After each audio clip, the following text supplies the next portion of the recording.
gentlemen.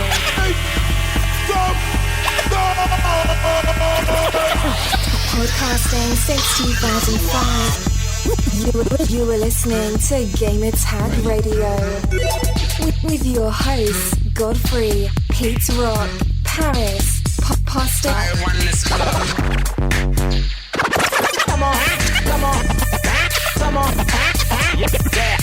Yeah.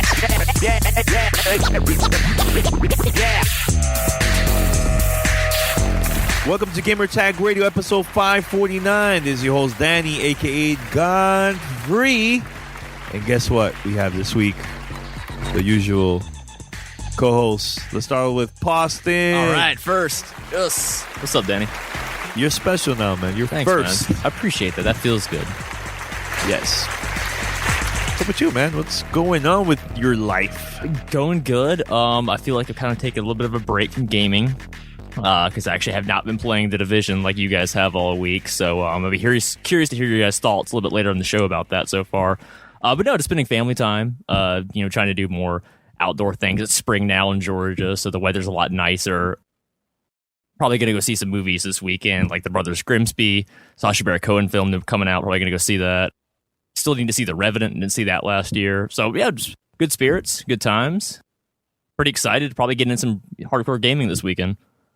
Definitely. I'm going to be probably watching the Cloverfield. Yeah, that's right. 10 Cloverfield Lane's coming out too. Like the trailer, I don't know anything more than just the trailer they have on TV for it, but it looks pretty cool. I saw the original in theaters years ago and really enjoyed that. Same here. So I know this is a different type of film entirely, not the shaky cam nonsense anymore people seem to have issues with, but it looks cool. John Goodman, when has he been in a bad movie? I'll probably have to check that out too. Good call, Danny. I forgot about Cloverfield. All right, there you go. Nice. And also we have Pete. Pete, what's up, man? What's going on? What's up? I don't know. You're like Division. Oh, I'm done. That's in your blood. That's it. Forget about Destiny. Oh no, Destiny. That's all he plays. Destiny has been retired. It's officially on the shelf. I have done to Destiny what Paris has done to the Emerald. It is officially put away. It's done. So we're done with the science fiction. We're straight on back to that Tom Clancy tactical goodness. It brings me back. It's funny because it brings me back to the Call of Duty when it first came out. It brings me back to the Destiny when it first came out. It brings me, honestly, the one it brings me back to the most. Like notwithstanding the RPG elements of the game, Ghost Recon Advanced Warfighter, the first one. Like, good times. That is what it reminds me of, and that is why I've been up till 2 a.m. the last 3 nights playing The Division. Well, we definitely gonna be talking about that a lot. Okay, yeah. I'll hold the rest of my thoughts. I definitely want to hear from you guys. But I know we don't want to drive people crazy with Division off the bat. Just like our Destiny talk. We be careful with the D's, you guys. We go a little bit too hardcore in the fandom when it comes to the D games. The D's. Pause. Yeah. Poston with Crazy. the pause. Too funny, man. Too funny.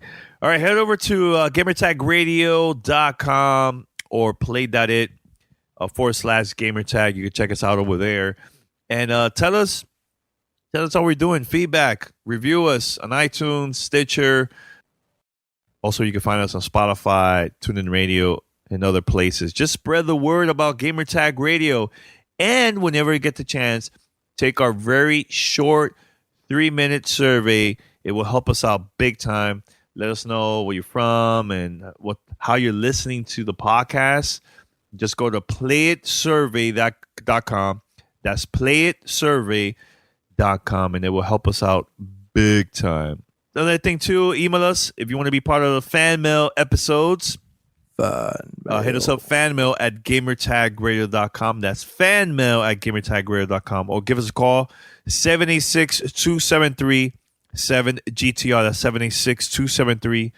786-273-7GTR. I know we've been getting a lot of listeners from Spotify. Please continue email us. Let us know where you're listening, where you're from, and how you found us on Spotify. Was it because you just went to the gaming section? You just found them by mistake, or what? I'm very, very curious about that, man. This is Gamer Tag Radio. Voicemail 786-2737-GTR. So let's start out with this, man. The Division becomes the fastest selling title in Ubisoft's history. Insane. Congratulations. I gotta say, this surprises me. I'll be honest. I really would have thought that, Assassin's Creed, Ghost Recon, Rainbow Six, a lot of things feel like they did really well when they came out. But this seems like the marketing might of Ubisoft was behind the Division since day one. They had a big plan for this game. Obviously huge post-launch plans all throughout 2016. They announced all the expansion content coming out, the DLC. So it's big. It's exciting to, feel like I've been on the sidelines of this for so long. Excited to probably definitely try out the game this weekend. But congratulations, Ubisoft. I mean, you really had an ambition. You had a drive. You knew what you wanted to make. It seems like it took a lot of feedback from the beta versions of the game. I know we've been following the development of this since literally it was the day it announced. We were all sitting at E3 2 years ago when they first announced this. So it's crazy to see how long this strong journey has come together for them, and they deserve it. It seems like it's a fun game. Seems successful. Gets me excited for the future of Ubisoft because, next year's Assassin's Creed sounds like it could be amazing. Of course, Ghost Recon Wildlands is coming out. So Ubisoft seems like they're off to a great 2016 and 2017 as well. So again, congrats, guys, to the team over there at Division. They sold more copies in this first 24 hours than any other previous title in the company's history. So that's kind of crazy, insane. And another thing, too, 2016, I think, is going to be their year because I just received the MPDs today, and Far Cry Primal sold the most the month of February than any other game out there. So they're making moves, man. They're making a lot of moves. Shout out to everybody over there at Ubisoft, man. So, but see, Pete, I know that the game came out. I've been playing the game. Don't get me wrong. I like the game a lot. Okay. But supposedly there's been a lot of issues with the game. I haven't seen any yet. I'm on level 7 right now. Okay. And there's people that been complaining about the logging issues, maybe kicking them out while playing the one of the missions during matchmaking or something. So you, Pete, you're level what right now? I am currently a level 16. 16. So 16. Have you been having issues with the game just server-wise or just playing the game? At all. I've had one single instance of a disconnect, and this actually happened late last night. For recording sake, we're recording this on Thursday night. So Wednesday night, probably say around 10, 11 o'clock, after playing from like 4 in the afternoon all the way till about 10, 10:30 at night. It's the first time I had a disconnect in the entire time. And I've probably put a good, 4 hours first night, 8 hours second. Yeah, I've probably put in close to 20 hours just running around being stupid. And I have had one single instance where we dropped and the game brings you right back in to the instance that you were playing with your friends. There's no need to reconnect. Brings you right back in once it reloads. So this even includes actually, Danny, when you and I played that Monday night, that first night, we were having some technical difficulties with audio. And actually, that was actually a mic cable on my side that was causing the problem. But I thought it was me. I was like, no, I don't know what else to do. But the funny thing is you and I physically rebooted, like a hard reset of our Xboxes. And as soon as we launched the game, it brought it right back into the game without any having to find you and join your game. It brought us instantly into each other's game instance. So yeah, kudos to them, considering Ubisoft hasn't had the biggest or the strongest track record with multiplayer based game launches, a la Rainbow Six Siege most recently. Considering this has gone as well, frankly, I am surprised. I was expecting something, but the fact that I haven't had any, not to say that there hasn't been reports. I know there's some people that have been complaining about the griefing issue where people stand in front of doors and prevent people from going through. That is kind of annoying though, Pete. It's annoying, but it's not Annoying.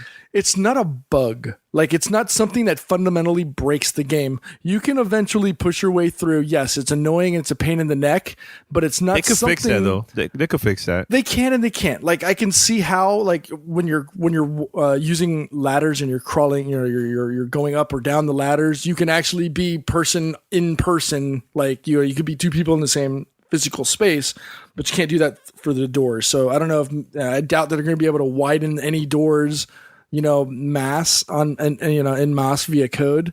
But again, I've had minimal issues, and I'm playing on the Emerald. I have not played the PC version yet, and I'm going to do that once I get my video card back from Gigabyte from a repair. I'm thinking about PS4, but I think 2 platforms is kind of enough. I don't want to burn myself out in the first month, but I will say, compared to the alphas and the betas, and obviously it's the reason why they're the alpha and the beta. I know that was one thing that Paris had a big complaint about, was that there might not be enough content to handle things, to be supportive of future content on here. But if you really think about it, I mean, from my perspective, I've played 3 nights straight till 2 a.m. Eastern, and I haven't even gone into the Dark Zone. The Dark Zone is one of the biggest. Haven't been to the Dark Zone yet? What? No, I haven't been there either. I haven't had a reason to go. Oh, wow. There's so much to do from a PvE standpoint. I haven't had a reason to go there because most of the times and that's usually a dividing line. Some people will be all PvP and some people will be all PvE. I like to play both sides, but I haven't had a reason to be like, okay, well, there's nothing to do here. Let me go over there. And maybe that's because, it's still the first week, so it's got the new car smell. Mm-hmm. But right now, I'm happy, but the true answer will be 30 days from launch if it still has that holding power as, the Destinies and the Call of Duties and the games before Totally. That is going to be the biggest, that's going to be the biggest deciding factor, whether this is a true success. And I know I always ruin his name, but what is Guillaume, the CEO for Ubisoft? Mm-hmm. Yeah. He had a quick, he had a conference call and a conversation with Polygon, and he talks about how the Division represents the future for Ubisoft, and that internally they're actually putting a dividing line of before Division, after Division eras within the company. So that's pretty this cool. Is a big deal for them. Absolutely, it is. It is. I think this is going to change a lot of things for Ubisoft because of this game. This to me is they're going to learn the mistakes from this launch, and they're going to learn from that and make Ghost Recon even better because the mistakes that they made with the Division. So they can always use it as a testing ground. I mean, I don't know if they're using the same engine or not. I don't know how they schedule that kind of stuff internally at Ubisoft. But I would imagine whatever technology they're optimizing to have the players, organically appear in each other's worlds is, I imagine, the same drop in, drop out technology they'd want to have in Ghost Recon Wildlands, because that is a gigantic, huge RPG level of space, but as a third-person shooter with a 4-player cooperative aspect. And I would imagine they'd want that to work right out the gate, no questions at all, because games of that size always seem to have a lot of issues and bugs. Correct me if I'm wrong, guys, but I imagine the Division is set up into different zones that you walk into and has to do a loading sequence, right? It's not like all of Manhattan loads at once. Not really possible. No, you jump into the game, and the entire area, the entire southern portion of New York, of Manhattan Island, is ready to go. Wow. Okay. I mean, it will tell. That's impressive. It will tell you. I will tell you. The game will tell you, okay, this is for level 5 to 7, or level 5 to 10, but that's just like a pop-up warning. That's not just like you hitting a load screen and saying, "Hey, this is a high-level area." No. Think of it as I would say the best way to think about it is think of the intro to Fringe, the TV show, if you've watched it, where you're seeing an area and it's got the big thing. Okay, this is the Chelsea section of New York City, level X to X. you can walk right in. There's no stop. There's no load. You literally it's like crossing a line at the grocery store. There's no change other than the environment. You're walking into a room, you're walking into a building, you're going into a corridor, but there's no load time. The only time that I've experienced where it goes from one part of the city to the second is at the beginning and I'm pretty sure, I don't know if this is a spoiler. I mean, it's not really. Everybody was concerned about, or everybody had heard that there was a possibility of going into Brooklyn. It's at the beginning of the game. You go from Brooklyn to Manhattan, and that's the only change. That's the only time that there's a loading screen, and you have, the CGI cut screen in between. From legitimately, it's from when you go from Brooklyn to Manhattan. It's legitimate. It's where the alpha and the beta starts. Yep. And by that time, you're around the level 3 to 4. So I don't know. This is something that Ubisoft needed to do. They needed to hit it out of the park day one. And whether that's as a result of focus groups and testing, alphas and betas, or experience with failed launches such as, Rainbow Six kind of had a debacle, Watch Dogs, Ubisoft, or Assassin's Creed. Yeah. This is the game that a lot of people, myself included, was kind of skeptical and concerned that, okay, maybe they lost that edge that they had back in the day with the Rainbow Sixes and the Ghost Recons, which, although they may have had minor issues at launch, they were rather strong, 2-3 weeks after launch. There's not that many things to complain about. Some people say it's kind of boring and repetitive, but hey, welcome to an MMO. We heard the same thing with Destiny too. But here's the thing, Pete. Look, I didn't play the beta, didn't play the alpha. I went here as a brand new. This is like a brand new game to me, and I'm enjoying the game, and I feel that it's a lot easier for me to find things in a map more than Destiny, in my opinion. I don't know. I'm not trying to debate or anything like that. It's just like I feel there's way more stuff to do in this game than Destiny. Like compared to the launches so far, I think it's a lot easier for me. I feel that Destiny, there was a lot of loading time. You go to the planet, you see the ship, it's loading. Yeah, a lot it's of annoying. The only thing, yeah. This is more of you're in there and it's already there, and the only time that will maybe load is like when you do the matchmaking, or maybe when you meet with your team, your friends online and stuff. And that's one of the things. If you're all right, so in the PvE instance, you can do what's called fast travel. So if you have whoever's the leader of your squad, you can highlight on them and hit fast travel. And that's legitimately, I don't know if you know that that's considered a loading screen because it's moving you from one side of the map to the other. Yes. Or if you're fast traveling between maps, they can't expect you to instantly travel. So they have to simulate that in some way. Now, the PvP instance, when you're going from, the regular Manhattan, going to the dark zone and going and getting ready for PvP, you open a door, you close the door, and you're in the instance. It's that simple. And even very simple. Even better than that and this is the way that Ubisoft has split apart leveling, so that way you don't have the higher level people preying, literally preying on the lower level people to get gear. Is like, if let's say Danny goes into the dark zone and I'm already in there and I'm like a level 12 in dark zone, him and I could be in a squad, but he can't join where I'm at. We'll see each other on the map, but we're literally split apart on two separate instances until Danny can get leveled up high enough so that he can join me. And you know what happens? There's a 30-second countdown or a 15-20 second countdown on the bottom of the screen. Him and I are still independently playing.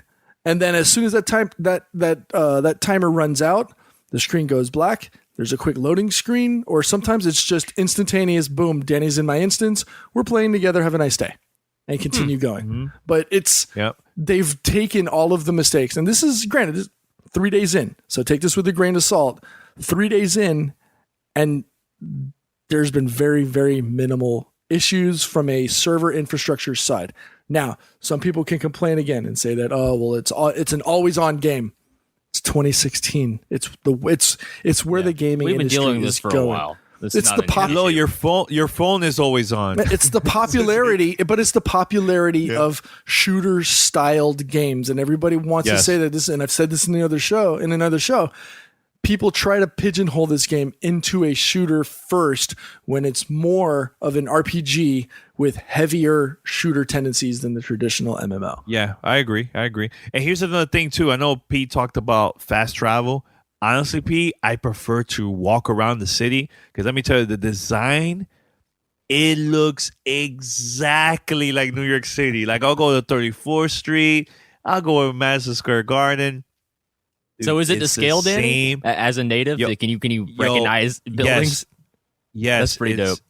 It looks very, very official. And another thing too, Pawson, is that this is the thing that I like.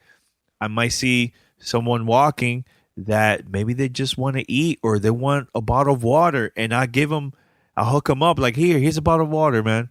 And guess what? I'll get XP from that too. Like you don't do that in Destiny. Destiny is you're in there, you do The your only mission, thing there's you're are things done. to murder. There are no friendly AIs. Yeah. Like I feel like with this, there's more than just doing missions. There's side missions. There's that. Like there's you could go to let's say randomly you're walking around, and maybe there's the enemies are there trying to like rob somebody or something. So you can go in and help them with that, kill those enemies and like little things like that. Mm-hmm. I feel that there's way more things to do in this game than Destiny. I like it, man. I really, really do. Is it a game of the year? No. In my opinion, it's not. Like, I don't see it that way.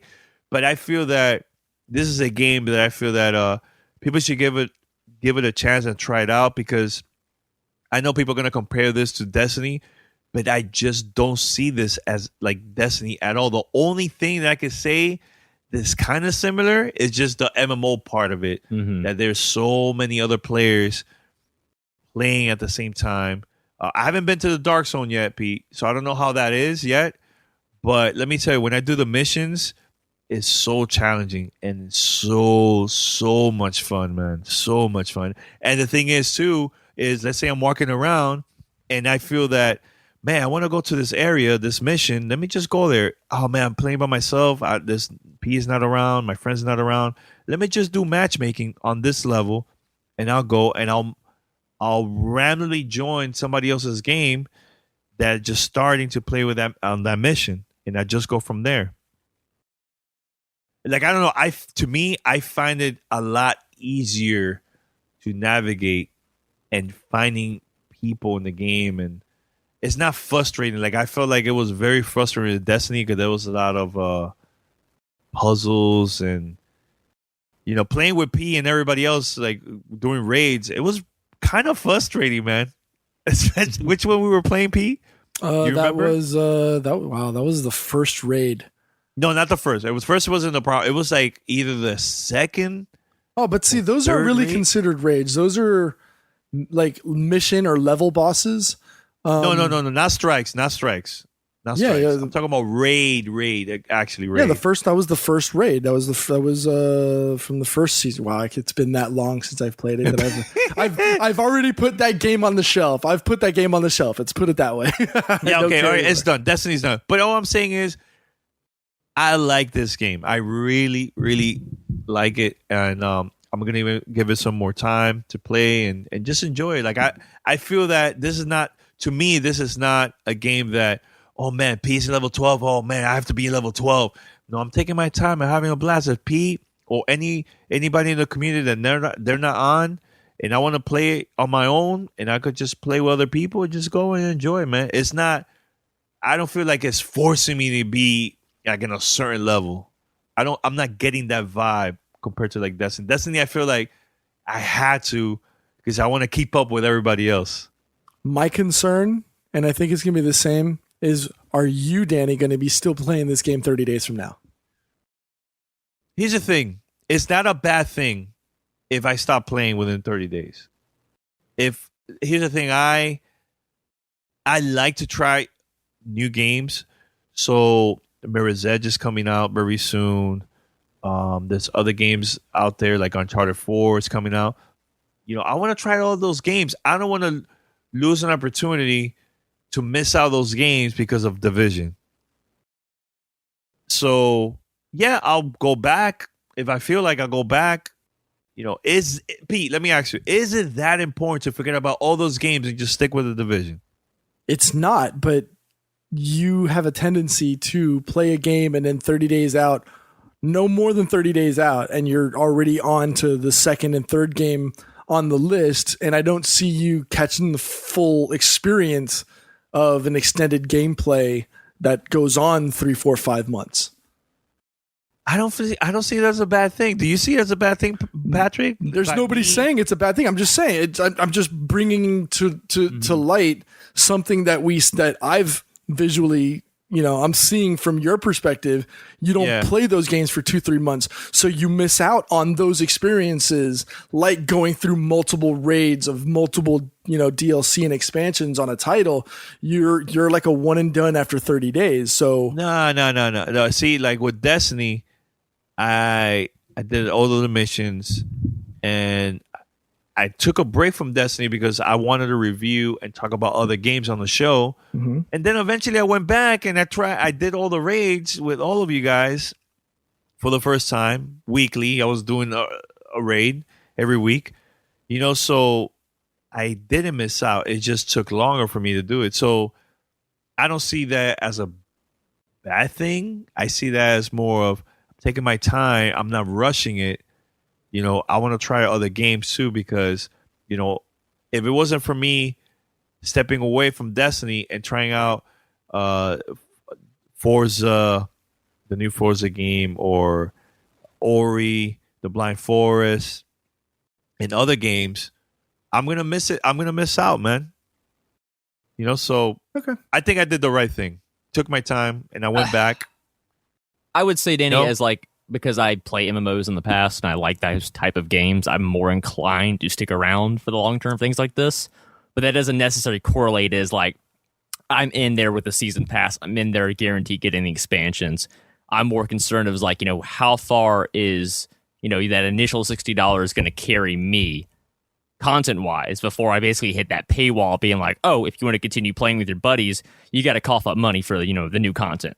And, we've been having that issue since, Call of Duty has been selling $15 map packs for years. I mean, that's always going to be the problem.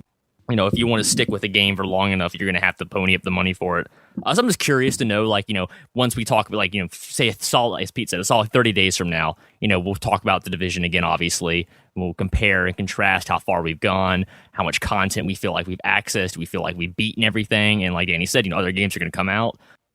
But, I guess you have to have that type of personality where it's I want to see what's new in, the world of Division. And I guess it's more of an issue of, how much are they going to update? Mm-hmm. Well, here's the thing that I noticed that Ubisoft has learned from the mistakes that Bungie made with Destiny. And I feel that they're doing it the right way. I'm not saying their launch is extremely perfect, but at least they mentioned, okay, what are the games, what are the type of expansion and DLCs that's coming out for the whole year? We didn't get that from Bungie at all. It was like a mystery. We don't know what was going to come out. We had to wait to either the weekly updates on the website for them to give us like little teasers here and there. That even people didn't know anything about the raid. We were just like, man, what's up with this raid thing? How is it going to be? You know what I'm saying? So I feel that Ubisoft been doing a great job on that. On okay, here some of the things that are coming out, and at least they're giving you an advance notice. Like, okay, we have a lot of content for the whole year. Am I right, P, or no? I don't know. I just P is like, man, I want to wait for the 30 days and then go from there. Well, that's see. again, and that's probably the deciding factor for this game, whether it survives. And that's probably the way to say every game, especially with a heavy multiplayer component, like something like this is online only. if you can survive the 30-day period, then you've got it. Then you have a AAA franchise with a lifespan that could go several iterations. So a lot of that remains to be seen. Yes. So we got to move on because we have like so many topics. So there you go. 30 minutes of Division for you, all you listeners out there that have been asking to talk about the Division. I'm very sure we're gonna have a lot of happy people as a result of that because I know everybody's asking questions. Yeah. So, by the way, guys, have you seen the Captain America Civil War trailer, the new one? Yes. Wow. Wow. Yeah. If you haven't seen it, pause the show, run over to YouTube, look it up. It's great. And one of the other things that is really, really cool about it is, they've got the whole Team Cap versus they're playing up the Team Cap versus Team Tony dynamic. And you know what else is doing the versus concept? Who? Loot Crate. Oh yes, Loot Crate. Yeah, definitely. So this month, that's pretty cool. A pretty cool team though. Yeah, so this month, Loot Crate is celebrating the concept of versus. So you got the Dark Knight versus Man of Steel, Team Cap versus Team Tony, Alien versus Predator, Harley Quinn versus everyone. Go Harley. Or Pete versus Paris. Hey, they're going at it all the time. Emerald versus PS4. The competition goes on forever. But for those that aren't aware, Loot Crate is a monthly subscription box service for geeks, gamers, nerds, people who enjoy pop culture. God knows if I just look over to the right, I've got way too many figures and toys that a 42-year-old should own in his office. But you could do that too for less than $20 a month. You can get gear, apparel, collectibles, comic books and stuff like that.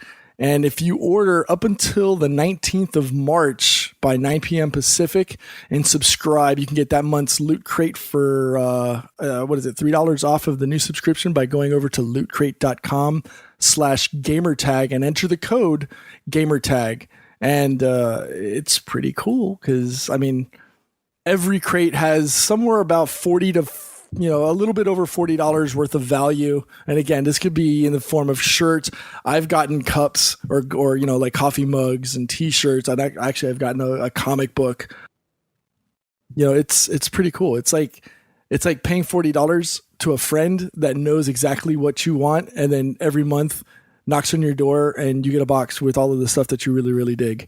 So if you can and you're interested, stop on over to lootcrate.com/gamertag, enter the code gamertag, get $3 off any new subscription. The past couple of crates over the past 6 months have been pretty dope. There's been Star Wars, Marvel. There was a Guardians of the Galaxy one a while back, The Walking Dead, Legend of Zelda. So, if those are things that you could be, that you're interested in, I'd suggest stopping on over to lootcrate.com. Check it out. Definitely, man. By the way, Deep Silver, the publisher of Dead Island 2, they finally found some new developers now for this game. Remember it got canceled? God, I really want to play this game. I'm glad it survived its turbulent development cycle. There's a couple question marks on this one, but let me know what you think, Pawson. Okay. Sumo Digital is going to be the new developer for this game, Dead Island 2. Mm-hmm. For those that don't know about Sumo Digital, don't feel bad if you they're the don't. ones that worked on Little Big Planet 3, Sonic All-Star Racing, and Transform. And then there's more other and games they did the out there 360 version of Forza Horizon 2 as well. So they have a pretty interesting, diverse track record. Disney Infinity 3.0. They helped develop that as well. So they've kind of been all over the place for a long time. If you go check out their links, they've been making games since 2004, way back. And they used to make like Outrun and Virtua Tennis, things like that. So they have a diverse track record. I'm curious to what they'll do with this type of game. Looking at their previous archive, it seems like they never really made a first-person shooter of any kind before. So this will be a first for them. And it could be really interesting because, usually you associate certain developers as shooter developers. That's their trademark, what they're good at. So for a company like this, it's never really had any experimentation in that space before. It's kind of exciting because Dead Island, originally was a pretty far out there game idea that was so severely limited by the technology that the original developer Techland had at that time. And of course, they went on to go make last year's amazing Dying Light, and then of course the expansion, the following, which came out, which was just a lot of fun. So it'd be curious to know what they can do with this zombie idea from a new developer with fresh faces. And in my opinion, a pretty ambitious idea, because essentially they are the ones that are carrying, the legacy of Left 4 Dead 2 at this point. If any indication Yes. of like what the original announcement trailer was, the design process, what the lighter tone they're going for, as opposed to the more serious tone that Dying Light has. So there's definitely a market for this. I don't even think it's that niche, honestly. I think this is one of those games that would appeal to a large amount of people if it's marketed right and if it plays right too. So it's very tough. I do not envy their position, but I'm very excited now to know that this has been revived, because for me, like, I can always play a zombie game. Like, they don't get repetitive to me as long as there's some innovation there, something they do unique that no one else has done before. And again, we're going off of an old CGI announcement trailer from last year. That was, of course, a different developer with Jaeger back then. So we'll see. I wish Sumo Digital the best of luck. I'm very excited to check out what they have planned for us. I hope it has a presence at E3. I'd love to see more of it.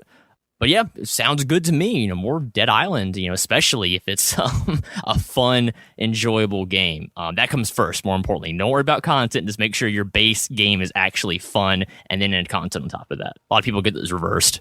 I'm not concerned with the level of skill for the developers. I mean, we're talking about people that have created. These are people. There's people on the sumo team that used to work at Bizarre, and if I'm not mistaken, BlackRock Studio. So they have experience on games like this. They're actually doing Crackdown 3 still, which is slated for later this year. So it's not like there's going to be a total first time, experience, doing some kind of a shooter type game. Mm-hmm. A single player player versus everyone type experience again. Hey, they worked on Geometry Wars. I think it was Touch, Retro Evolved 2, PGR 4, 2, or actually PGR 2, 3, and actually the entire PGR was all Bizarre Creations. Blur, which was an amazing game. Love that game. Yeah. So, these people, they know what they're doing. They've got a pretty decent track record coming up behind them. So, granted, a lot of it might be sports or car related. So I don't know. Dead Island Racing. Dead Island Racing God, with you heard it here first. Miss Cleo. Exclusive. Yeah. By the way, Gears of War 4 runs at 1080p, 30 frames per second in campaign, and 60 frames per second in multiplayer. This was in one of the newest issues of Game Informer. Make sure to check it out. There's like a lot of information about the new Gears of War 4 that's coming out later this year. But what are your thoughts about that, guys? I'm not happy, personally. But again, I'd have to play it first. So I can only imagine what it must run like. I mean, obviously, based off the initial trailer, we know it's going to be a dark survival horror nighttime based game. So the lighting is probably going to take up a lot of the processing power of the Xbox One. So I'd have to see it in motion. Again, I don't have anything particularly against 30 frames per second games. As a console gamer for 20 years, I never really thought about that kind of stuff. Now that I play on PC, it is a bit more at the forefront of my mind. But again, the key part of the Gears for me has always been the multiplayer aspect. A lot of people disagree with me on that one. But, if they can really do something amazing with Gears 4 multiplayer and make it just enough like the original one to get me hooked, yes. And, of course, all the other fans that love the original Gears of War so much, but, of course, add something new to it that makes it unique in Gears 4 flavor, and add 60 frames per second, that's a big deal. I really hope this is going to be a big competitive game for Microsoft, certainly for the Coalition. I'm excited for it.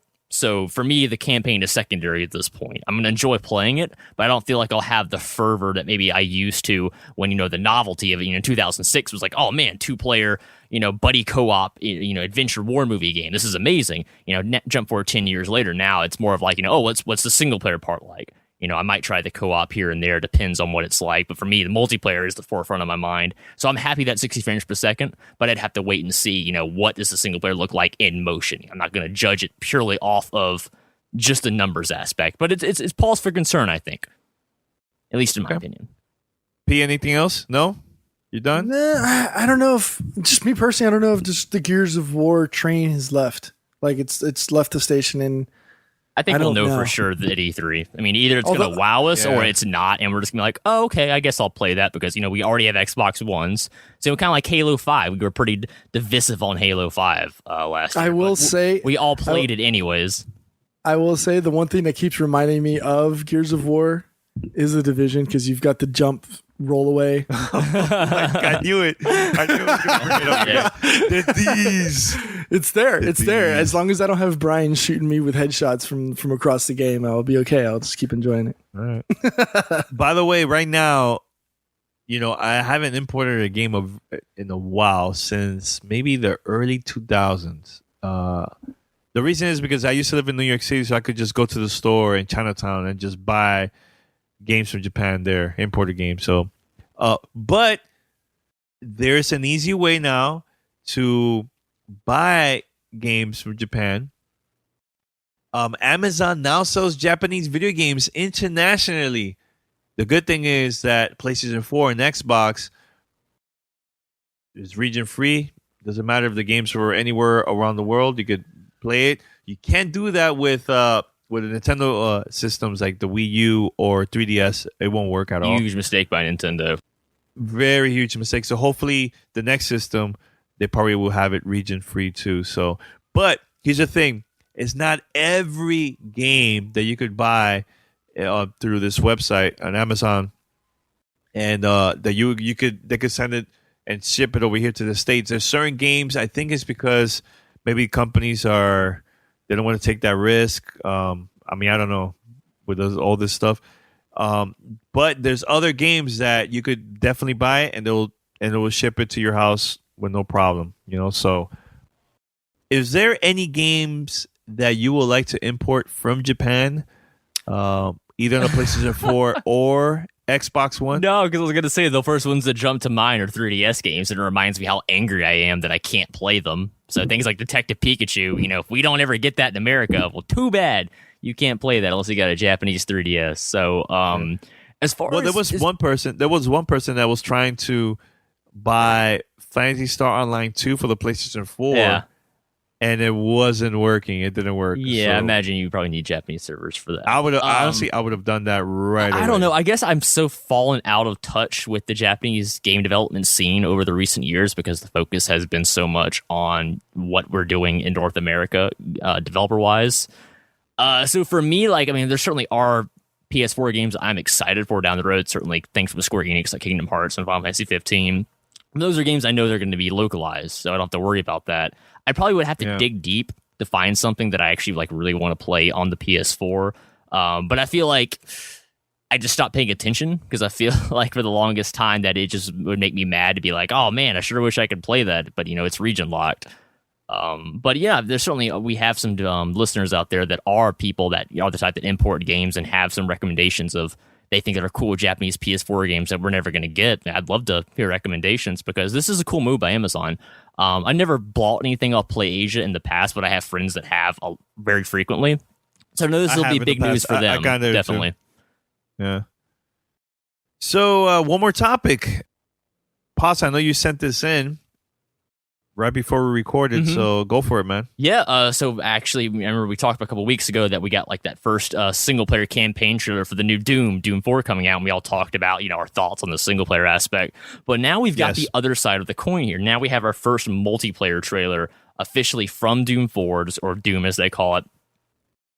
And it looks bananas, let's be honest. This to me is a fusion of Quake, Unreal Tournament. I even see some Halo in there, if you will, all wrapped up in this ridiculously gorgeous, from what I can tell, 1080p 60 frame per second package of, a lot of pretty diverse game types. Obviously, you have the deathmatch, team deathmatch, capture the flag, things like that. But you also have these new aspects you're taking from the campaign where you can pick up these demon runes that spawn and you become one of the different demons, like the imps, like the big, large, devil-looking monsters. And you can literally pick up other players and rip them apart, rip them to pieces. But it's not one-sided. Then at the end of the trailer, we start seeing some takedown moves by the humans on the people playing monsters as well. So there definitely is a balance here. It's not something that's going to be unfair or frustrating.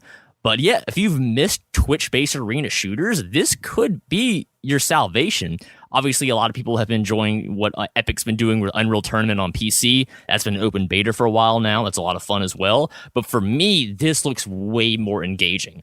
I was a pretty big fan of what Doom 3's multiplayer was back 10 years ago. This to me looks like an even better version of that because it's faster, it's more fluid. It doesn't feel like it's just going off the impressions I'm taking from the gameplay video. Obviously, I haven't played this game physically yet, but it looks like a very fluid, fast-paced, enjoyable corridor arena Twitch shooter, which really isn't even in existence anymore. I guess Halo 5 tried to do that with the arena mode, but again, it's Halo. It's a totally different type of game entirely.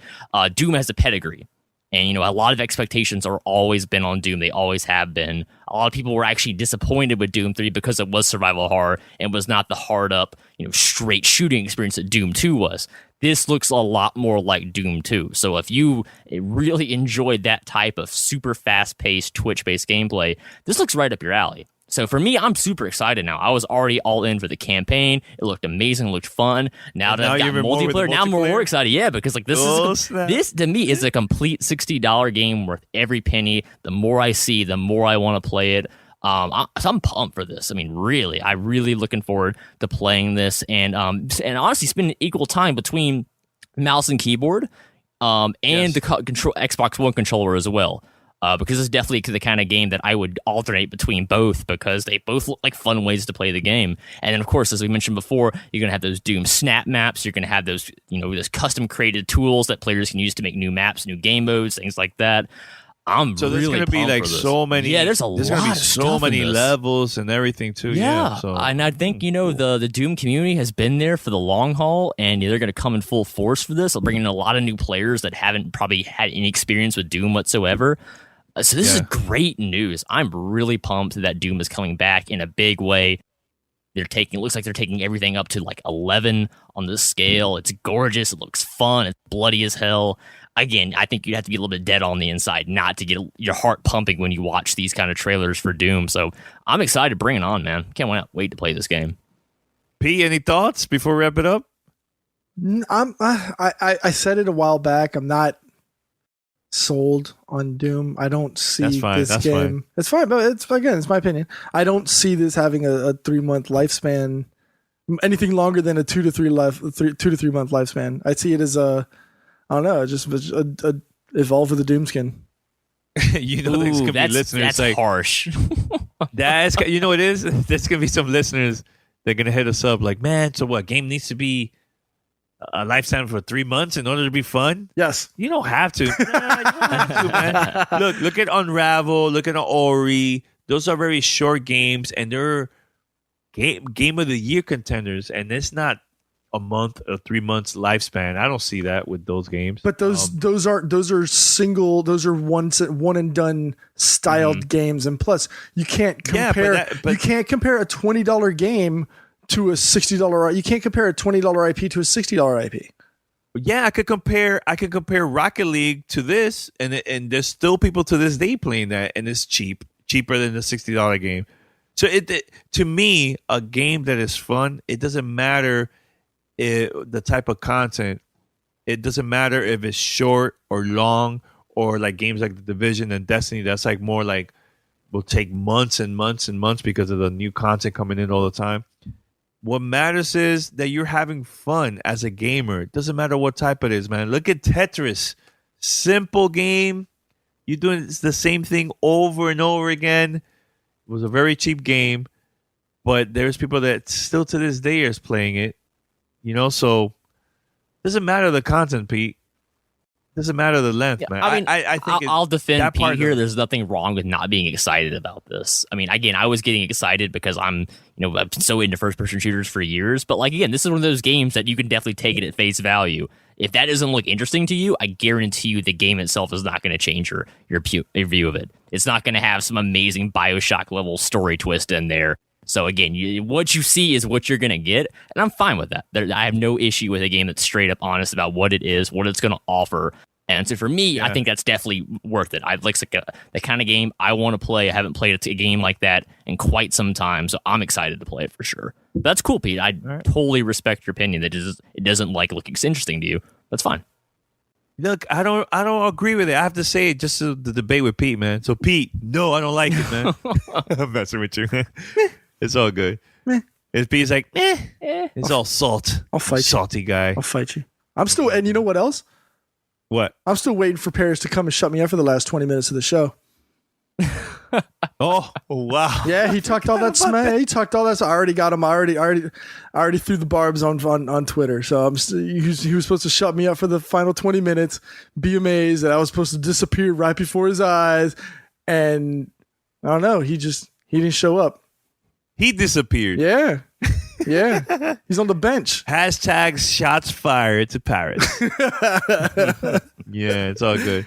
All right, guys, we're going to wrap it up. Head over to gamertagradio.com or play.it/gamertag. Go over there and subscribe to the podcast. Share with your friends. You can find us iTunes, Stitcher, Spotify, TuneIn Radio. We are everywhere. Just spread the word. Also, take a short 3-minute survey and help GTR. Go to playitsurvey.com. That's playitsurvey.com. Give us a call, 786-273-7GTR. That's 786-273-7GTR. Email us fanmail@gamertagradio.com. Hopefully we'll be back next week. Well, actually, no, we're Thursday. New episodes coming out this Thursday, so tune in. And we have some goodies coming up. Yeah, so maybe stay tuned. Maybe Paris will make an appearance. Yeah, I know, right? Or maybe he will disappear and go to I'll be back. I'll be in the dark zone by then. Okay. All right. Well, hopefully I'm going to take my time with it. So we'll see. All right. Until next time, we're out. Peace. You're listening to Gamer Tag Radio. Be sure to like us on Facebook. Follow us on Twitter. Thanks for listening. Tune in next week.